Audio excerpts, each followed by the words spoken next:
നല്ല ചൂട് ചായയും നൂഡിൽസും ആയാലോ? ഇന്നലെ വൈകുന്നേരം 4 മണി ഞാൻ ഇങ്ങനെയാണ് സ്പെൻഡ് ചെയ്തത്. ചൂട് ചായ, ചൂട് നൂഡിൽസും. ചിലപ്പോഴൊക്കെ അൺഹെൽത്തി ഫുഡ് നല്ല ടേസ്റ്റിയാണ്, ചിലപ്പോഴല്ല എപ്പോഴും ടേസ്റ്റിയാണ്.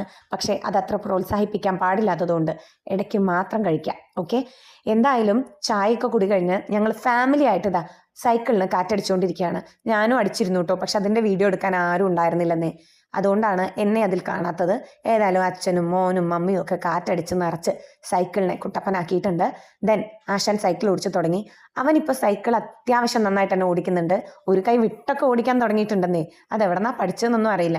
ഇത് പ്രാക്ടീസ് ആണല്ലേ, ശരിക്കും പറഞ്ഞ് പ്രാക്ടീസ് മേക്സ് മാൻ പെർഫെക്റ്റ് എന്നാണല്ലോ. പക്ഷേ പ്രാക്ടീസ് ചെയ്യാനുള്ള സമയം കൂടെ വേണം.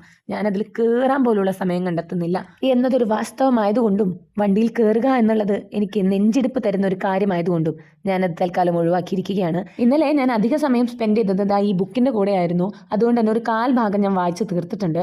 അതിനുശേഷം എൻ്റെ ഒരു പരിപാടി എന്ന് പറയുന്നത് ചുമരിൽ വലിഞ്ഞ് കയറുകയായിരുന്നു. അതായത് ഈ ഇൻസ്റ്റഗ്രാമിൽ ഇപ്പോൾ ട്രെൻഡ് ആയിക്കൊണ്ടിരിക്കുന്ന റീൽ ഉണ്ടല്ലോ, സ്പൈഡർമാൻ ചാലഞ്ച്. അതെങ്ങനെയെങ്കിലും ചെയ്യുക എന്നുള്ളതായിരുന്നു എൻ്റെ ഒരു മനസ്സിലെ ഒരു ഉദ്ദേശം. ഞാൻ അവസാനം അത് നേടിയെടുത്തിരിക്കുകയാണ് ഗായ്സ്. യെസ്, അത് പോസ്റ്റ് ചെയ്തിട്ടുണ്ടോ ഒന്ന് കണ്ടു നോക്കണേ. അതിനുശേഷം ഞാനും ശ്രീക്കുട്ടനും കൂടെ ചന്ദ്രലേഖ മൂവിയും കണ്ട് അങ്ങനെ കിടന്നുറങ്ങി. പിന്നെ പിറ്റേ ദിവസം രാവിലെ എണീറ്റത് പൂളൊക്കെ ഒന്ന് ക്ലീൻ ചെയ്ത് വെള്ളം ഫില്ല് ചെയ്യണേ. ഞങ്ങൾ രണ്ടുപേരും നല്ല എക്സൈറ്റഡ് ആണ്. ഞാൻ എന്തായാലും വെള്ളത്തിൽ ഇറങ്ങാൻ ഉദ്ദേശിക്കുന്നില്ല. അവന് വേണ്ടിയിട്ടാണ് ഇപ്പോൾ പൂൾ ഫില്ല് ചെയ്യുന്നത്. കുറച്ചായി ഫില്ല് ചെയ്തിട്ട് കേട്ടോ. അപ്പോൾ അതൊന്ന് ആസ്വദിക്കാൻ വേണ്ടി കുറച്ച് നേരം കാലൊക്കെ ഇട്ട് ഇങ്ങനെ ഇരുന്നു. ദെൻ ഞാൻ കുളിച്ച് റെഡിയായി വന്ന് ഞാനും ശ്രീക്കുട്ടനും കൂടെ ഒന്ന് ഷട്ടിൽ കളിക്കാമെന്ന് വിചാരിച്ചു. പക്ഷെ തുടങ്ങിയ ഉടനെ സാധനം മേലെ പോയി ഉടക്കി. പിന്നീട് കളിക്കാമെന്ന് വിചാരിച്ച് മാറ്റി വെച്ചു. കാരണം ഞാൻ ബോറടിച്ചിട്ടാണ് കളിക്കാൻ പോയത് ആക്ച്വലി. ദെൻ വീണ്ടും വന്ന് ബുക്കിൻ്റെ ബാക്കി വായിക്കുകയാണ് കേട്ടോ. എനിക്കെന്തോ ഇഷ്ടപ്പെട്ടിട്ടുണ്ട്, അതുകൊണ്ടാണ് ഞാൻ ഇടയ്ക്കിടയ്ക്ക് ഇരുന്നത് വായിക്കുന്നത്.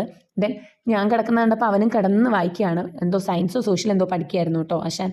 അതും കയ്യും കാലും പിടിച്ചിട്ടാണ് പഠിക്കുന്നത്. ഹോളിഡേയ്സിൽ ബുക്ക് എടുക്കുന്ന കണ്ടിട്ട് നിങ്ങളുടെ ടെൻഷനൊന്നും ആവണ്ട, ഇത് അവതാറിൽ എഴുതാൻ വേണ്ടിയിട്ടാണ് കേട്ടോ. അപ്പോഴേക്കും എൻ്റെ പുതിയ ATM കാർഡ് വന്നു കേട്ടോ. അതിനുശേഷം വീണ്ടും ബുക്കിലേക്ക്. അപ്പോൾ tata, bye bye, see U.